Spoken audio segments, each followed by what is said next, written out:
নমস্কার, আপনারা দেখছেন ভয়েস অফ বাঁকুড়া। বাঁকুড়ার সব খবর, সঠিক খবর সবার আগে। বাঁকুড়াবাসী, আজ আমরা চলে এসেছি বাঁকুড়া মিউনিসিপ্যালিটি হাই স্কুলে, যেখানে চাকরিহারা শিক্ষক আর নতুন এসএসসি প্রার্থীরা একসাথে ক্ষোভ উগরে দিচ্ছেন। কবে ফিরবে ন্যায়, কবে ফিরবে ভবিষ্যৎ? আজকের দিনটা শুধু একটা পরীক্ষা নয়, এটা হাজার হাজার মানুষের ভবিষ্যৎ নির্ধারণের দিন। এসএসসি নতুন পরীক্ষা প্রার্থী ও চাকরিহারা প্রার্থীদের ক্ষোভ, হতাশা আর আশা সব মিলিয়ে ফুটছে আগুন। আমি 2016 সালের ক্যান্ডিডেট, এক্সাম বাতিল, এক্সাম দিচ্ছি, এটা খুবই আর কি খারাপ লাগছে আর কি। দ্বিতীয় যেটা পরীক্ষা দিচ্ছি সেটা খুবই খারাপ লাগছে।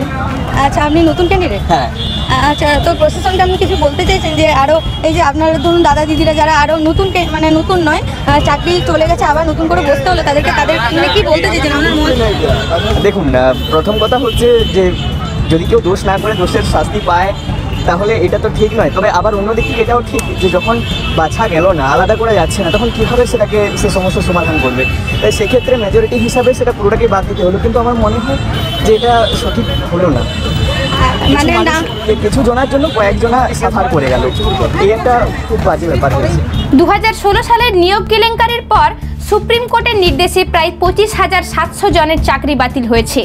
আর আজ নতুন নিয়োগ পরীক্ষায় প্রায় 3 লক্ষাধিক প্রার্থী হাজির। বলার নেই, আপনারা সব দেখতেই পাচ্ছেন, আমার কোনো বক্তব্য নেই, মানে কিছু বলার নেই। আর এক্সাম কেমন ছিল, মানে কোশ্চেন কেমন ছিল? কোশ্চেন সোজাই পড়েছিল মোটামুটি। আমাদের নো কমেন্টস, আমাদের কথা বলার কোনো জায়গাই নেই এখানে। আমাদের দ্বিতীয়বার পরীক্ষায় বুঝতে সেটা কিছু, যেহেতু এইভাবে একটা রিক্রুটমেন্টে অযোগ্যদেরকে বাদ দিয়েও পরেও আবার রিক্রুটমেন্ট হচ্ছে, উচিত হয়নি। তাও অযোগ্যদেরকে তো বাছা গেছে, তা সত্ত্বেও আপনাদেরকে এখানে বসতে হলো, তো সেটা নিশ্চয়ই আপনাদের পক্ষে মানে কি বলবো, এর থেকে দুর্ভাগ্যজনক কিছু হতে পারেনি। এখন সুপ্রিম কোর্টের রায় মেনে পরীক্ষা দেওয়ার চেষ্টা করেছি, ভালো করে দেওয়ার চেষ্টা করেছি, দেখা যায়। আমি তো এটাই বলছি, দিস ইজ ভেরি আনফেয়ার। যারা চাকরি হারিয়েছে, মানে আমি চাই যেন যারা যোগ্যরা চাকরি হারিয়েছে তারা অ্যাট ফার্স্ট চাকরি পায়, তারপর আমরা যারা নতুন আছি আমরাও যেন চাকরি পাই। কারণ আমরাও মানে বেকার সংখ্যা তো প্রচুর, যোগ্যরা এতদিন তো এসএসসি হয়নি একদম, কিন্তু চাকরি পেয়ে সেটা হারানো মানে দিস ইজ ভেরি পেইনফুল। চাকরি পেয়ে যদি কেউ হারায় সেটা একদমই মানে সাপোর্ট করা যায় না। তো তারা আগে পাক, আমি চাই প্রত্যেকটা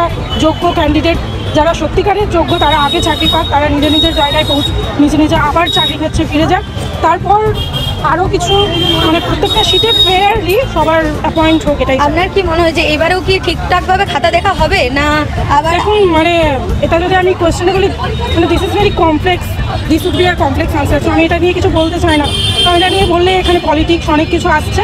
তবে সব কিছুই বলবো যে মানুষ তো হোপফুল, মানুষকে আশা, এই যে এত ক্যান্ডিডেট এত কিছু জানার পরেও এসছে কেন? কারণ তারা হোপফুল যে হ্যাঁ আমরা পাবো হয়তো।